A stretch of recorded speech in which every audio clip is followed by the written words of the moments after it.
चिंता करना इंसानी फितरत है, लेकिन हर ख्याल को पकड़ कर बैठ जाना ये हमारी खुद की चॉइस होती है।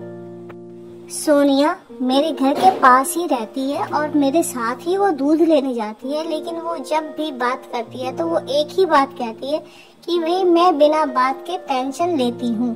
मेरे पास किसी चीज की कमी नहीं है, पर मुझे टेंशन होता है और ये टेंशन मुझे कभी चैन से जीने ही नहीं देता। सोनिया कहती है जब वो अपने हस्बैंड को कॉल करती है, वो फोन देर से उठाते हैं और जवाब नहीं देती है, तो मुझे लगता है कि क्या मैंने कुछ गलत कह दिया था क्या।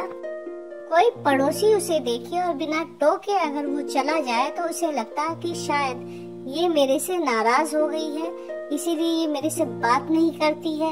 यहाँ तक कि उसके फोन की कोई घंटी बजती और अनजान नंबर होता तो उसका दिल जोर जोर से धड़कने लगता कि शायद कोई बुरी खबर तो नहीं आ गई है। मेरे पास हमेशा उसके सवाल का एक ही जवाब होता कि तू हर बार इतना सोचती ही क्यों है, और वो एक ही जवाब देती, मुझे नहीं पता कि मुझे टेंशन कैसे हो जाता है और ये टेंशन शायद मैं अपने आप ही खरीद लेती हूँ।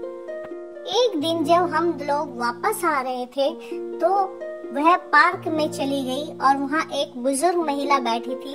उसके पास भी जाकर के उसने ऐसा ही सब कुछ बताया, पर उस बुजुर्ग महिला के चेहरे पर बिल्कुल शांत मुस्कान थी। सोनिया ने उसे देखा तो उससे रहा ही नहीं गया। उसने पूछ ही लिया कि आंटी आप इतनी शांत कैसे रह लेती हो, मेरे तो दिमाग में हर वक्त कोई ना कोई टेंशन चलता ही रहता है।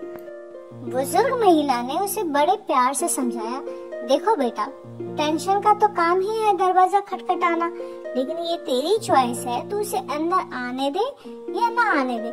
सोनिया थोड़ी देर चुप बैठी रही, फिर उसने अपने आप से खुद पूछा कि हाँ, शायद मैं खुद अपने अंदर टेंशन लेती हूँ, ये मुझे पता है, पर क्यों लेती हूँ मुझे नहीं पता। महिला ने उसे कहा, अब तुझे जब भी टेंशन हो तो तू एक ही बात सोचना कि क्या सचमुच में ये बहुत बड़ी बात है, क्या मैं इस समस्या का खुद समाधान कर सकती हूँ, क्या टेंशन लेने से मेरे सब कुछ ठीक हो जाएगा। और अगर इस सवाल का जवाब हो ना, तो टेंशन को अलविदा कर देना। सोनिया ने अब इस रूल पर काम करना शुरू कर दिया और धीरे धीरे उसकी जिंदगी बदलने लगी। हालांकि अब भी चिंता नहीं गई थी और ना ही उसके मन का डर गया था, लेकिन अब वो उसके ऊपर उस तरीके से हावी नहीं होते थे जैसे वो पहले उसके ऊपर हावी होते थे। अब वो उन टेंशन्स को खुद मैनेज करना सीख गई थी, उन्हें रिड्यूस करना सीख गई थी।